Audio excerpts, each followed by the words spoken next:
आज गुरु प्यारे गुरु गोविंद सिंह जी की लाडली जरनैल कौर खालसा आप लोगों के बीच में अपने गुरुओं का प्यार लेकर आई हूँ, अपने गुरुओं का संदेश लेकर आई हूँ। शुक्रिया तुलसी जी। मंच पर बैठे सभी सम्मानित गण, मेरी माताएं, बहनें, बच्चे, बुजुर्ग, भाई और सभी लोग जो आज इस कार्यक्रम के लिए यहाँ उपस्थित हुए हैं, उन सभी को मेरी तरफ से जय जोहार, जय आदिवासी, वाहिगुरु जी का खालसा, वाहिगुरु जी की फतेह। साथियों, आज का दिन जो हमारे लिए यूनाइटेड नेशन ने घोषित किया है, इंडिजिनस पीपल्स डे, ये सिर्फ लोगों पर अपनी शक्ति प्रदर्शन करने के लिए नहीं है। आज का दिन यूनाइटेड नेशन ने, प्लीज शांत हो जाइए, देखिए बोलने का मौका दिया है तो आप सुनिए, और नहीं तो फिर बोलने का कोई मतलब नहीं, तो प्लीज शांत हो जाइए। आज का दिन यूनाइटेड नेशन ने हमारे लिए क्यों निर्धारित किया है? हमारे तुलसी भाई साहब ने बहुत अच्छे तरीके से आप लोगों को सारा विस्तार बताया कि ये अधिकार हमें कैसे मिला, कैसे हासिल हुआ।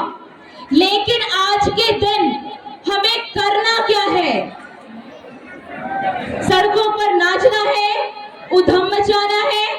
नहीं, आज का दिन दुनिया के उन 150 देशों के लिए ये अधिकार दिया गया है कि अपने अपने देशों में जो स्वदेशी लोग हैं, आदिवासी लोग हैं, स्वदेशी लोग हैं, मूल निवासी लोग हैं, वो आज अपने ही देश में शोषित हैं, पीड़ित हैं, वो अपनी आवाज उठाए।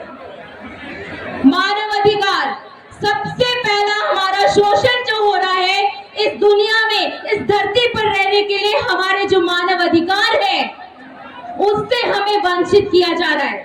मानते हैं आप सब? इस बात को मानते हैं कि आपको अपने मानव अधिकार से वंचित किया जा रहा है?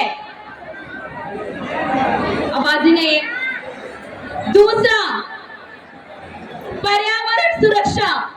हम जो इस धरती के स्वदेशी लोग हैं, भारत देश के, हम प्रकृति के पुजारी हैं।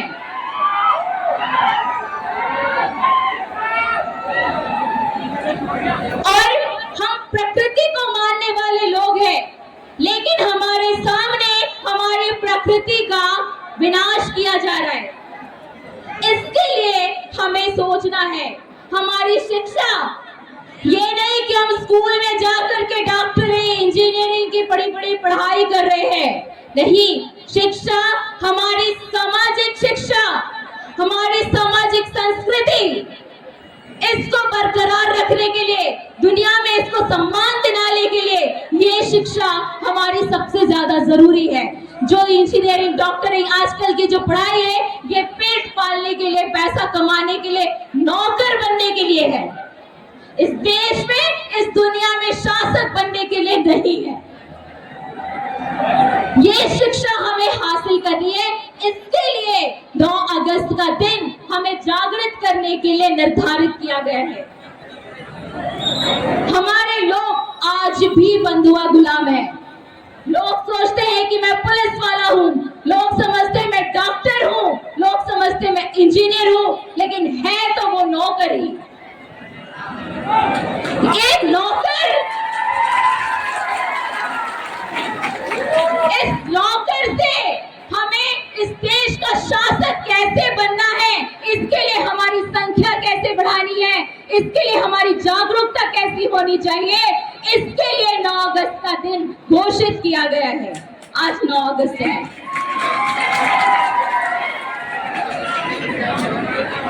मेरे साथियों, हमने आज जो ये जन सैलाब खड़ा किया है, हजारों की संख्या में हमारे भाई बहन जो आज खड़े हुए हैं, मैं चाहती हूँ कि ये जो यूथ आज जो हमारे साथ में जिस तरीके से भी उसे जो जानकारी उसे लगता है कि आज का दिन हमारे लिए नाचने गाने का, खुशी मनाने का, त्योहार का मतलब खुशी मनाना,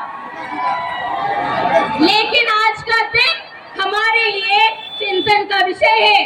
आने वाले अगले साल में आज हम यहाँ से जो सीख कर जाए, जो समझ कर जाए, अपने लिए एक योजना बनाइए कि आने वाले समय में अगले साल आप जिस स्थिति में है, जिस भी स्थिति में है, कोई मजदूरी करता होगा, कोई पढ़ाई करता होगा, कोई छोटी नौकरी कर रहा होगा, छोटे पोस्ट पर होगा, अगर अगले साल आऊं तो इस देश में, इस जगह पर अपना ऐसा मैं काम करूं कि इससे थोड़ा ऊपर उठ कर आऊं। ये सोचने का वक्त है, ये प्रण करने का वक्त है कि मैं यहां से आऊं तो मैं अपने आप को बेहतर समझ कर आऊं। साथियों,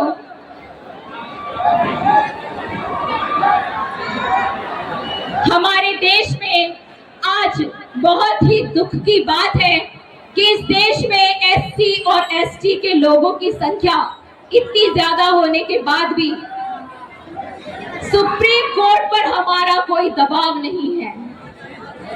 सुप्रीम कोर्ट ने एक फैसला हमारे खिलाफ दिया है कि एससी एसटी के आरक्षण पर अब क्रीमी लेयर लगना चाहिए। सहमत हैं आप लोग? सहमत हैं आप लोग कि एससी एसटी के आरक्षण पर क्रीमी लेयर लगना चाहिए? किसको किसको मालूम है कि इस क्रीमी लेयर का मतलब क्या है?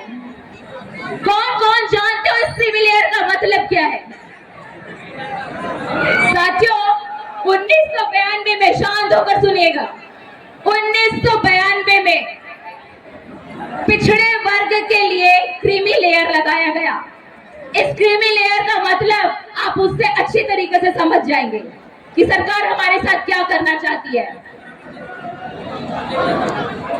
उन्होंने कहा कि जिस व्यक्ति की कमाई 6 लाख रुपया सालाना है, जिसकी कमाई 6 लाख रुपए सालाना है या 6 लाख से ऊपर है, उसे आरक्षण का लाभ नहीं मिलेगा, और जिसकी कमाई सालाना 6 लाख से कम है उसे आरक्षण मिलेगा। ये है क्रीमी लेयर, मतलब जो चर्बी वाले लोग हैं, जो 6 लाख से ऊपर कमा रहे हो, आपको आरक्षण का लाभ नहीं दिया जाएगा। इससे ओबीसी के लोगों को क्या नुकसान हुआ? इससे ओबीसी के लोगों को नुकसान ये हुआ कि भाई जो बाप 6 लाख रुपए कमाएगा या 6 लाख से ऊपर कमाएगा, वही तो अपने बेटे को ऊपर की पढ़ाई कराएगा, और जब वो ऊपर की पढ़ाई करा सकता है तो सरकार ने कहा उसको आरक्षण नहीं मिलेगा। और जो बाप 6 लाख से नीचे कमाएगा, सरकार ने कहा उसको आरक्षण मिलेगा। अब 6 लाख से कम कमाने वाला बाप सालाना अपना घर का खर्चा नहीं चला सकता, वो अपने बच्चे को ऊपर की पढ़ाई कराएगा कैसे? तो सरकार ने उसके भी आरक्षण की नसबंदी कर दी। कुल मिला के ओबीसी के लोगों को, कुल मिलाकर ओबीसी के लोगों को इस देश में मुश्किल से 2% आरक्षण मिला, जिनकी आबादी 52% है। तो ये सरकार हम एससी और एसटी के लोगों के साथ करने जा रही है। जो बाप कमाएगा उसके बेटे को आरक्षण बंद, तो जो बाप अपने बच्चे को इंजीनियरिंग डॉक्टरी की पढ़ाई कराएगा वो खत्म, उसको नौकरी नहीं, और जो नहीं भेज सकता, बड़ी पढ़ाई नहीं करा सकता, उसको आरक्षण मिलेगा। तो आरक्षण के तहत वो कहां जाएगा? पुलिस में कांस्टेबल की नौकरी, हॉस्पिटल में प्यून की नौकरी, सरकारी विभागों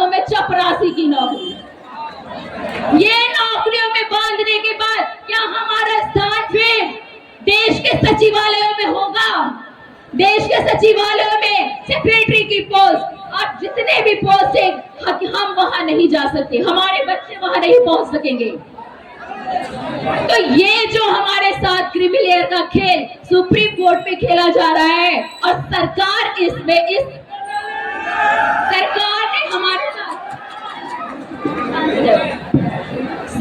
हमारे साथ ये खेल खेल रही है सुप्रीम कोर्ट को इस्तेमाल करके। हम आदिवासी लोग संख्या में इतने लोग हैं, हमारी संख्या का वजन सुप्रीम कोर्ट के उस फैसले पर होना चाहिए कि हम सिर्फ सुप्रीम कोर्ट के फैसले को बदल सके। और एक बात, हमारे लोग, हमारे जो जनप्रतिनिधि हैं, विधायक हैं, सांसद हैं, सरपंच हैं, बीडीसी, जो भी है हमारे लोग, उन जनप्रतिनिधियों को हमने हमारे अधिकारों की रक्षा के लिए, हमारे अधिकारों को और बेहतर बनाने के लिए उसको वहां तक भेजा है। लेकिन आज वो विधायक, सांसद, कुछ लोग हैं जो क्या बोल रहे हैं, अगर हमारे आरक्षण पर हमला किया तो हम चक्का जाम कर देंगे, भारत में हम चक्का जाम कर देंगे। चुने हुए जनप्रतिनिधियों का काम है संसद और विधानसभा को बंद करना जब हमारे खिलाफ में वहां कानून बनता है। हमारा काम है सड़कों को जाम करना, लेकिन चुने हुए प्रतिनिधियों का काम है संसदों को में हमारे खिलाफ में चले उन फैसलों को रोकना। तो साथियों, मैं यहाँ पर आज गुरु प्यारे गुरु गोविंद सिंह जी की लाडली जरनैल कौर खालसा आप लोगों के बीच में अपने गुरुओं का प्यार लेकर आई हूँ, अपने गुरुओं का संदेश लेकर आई हूँ। गुरु ग्रंथ साहिब जी में लिखा हुआ है, गुरु ग्रंथ साहिब जी के शब्द हैं, बहुत प्यारे शब्द हैं, ज्यो त्यो प्रेम मिलन का, प्रेम खेलन का चाहो, सिर तर गली मेरी आओ। इसका मतलब है कि हम आदिवासी लोग हैं, हमने दुनिया को प्रेम की भाषा सिखाई है। हमारे जो महापुरुष लोग हैं उन्होंने प्रेम की भाषा सिखाई है, गुरु साहिबों ने प्रेम सिखाया है और प्रेम से दुनिया को जोड़ा है। हम भी प्रेम को से लेकर सारी दुनिया को हमारे साथ जोड़ने का प्रयास करें। जो एक मार्ग पैर तरिए, सिर दीजिए, कान न कीजिए। एक बार अपना पैर इस मार्ग पर हमने रख दिया, फिर अपना सिर आगे रखिए, कभी इस पर सवाल मत कीजिए, कभी इस पर क्रोध मत कीजिए। भाइयों, इसी प्रेम के संदेश के साथ में मैं अपने वाणी, अपने शब्दों को विराम देती हूँ। आप सबको मेरी शुभकामना, आने वाले साल के प्लान बनाने के लिए, प्रोग्राम के लिए भी मैं आप लोगों को शुभकामनाएं देती हूँ। वाहिगुरु जी का खालसा, वाहिगुरु जी की फतेह। अरे ये मंच के आजू बाजू जितने खड़े हुए हैं, अगर आपको खड़े रहना है तो बैठ जाइए वहाँ, तो कितना अच्छा लगेगा।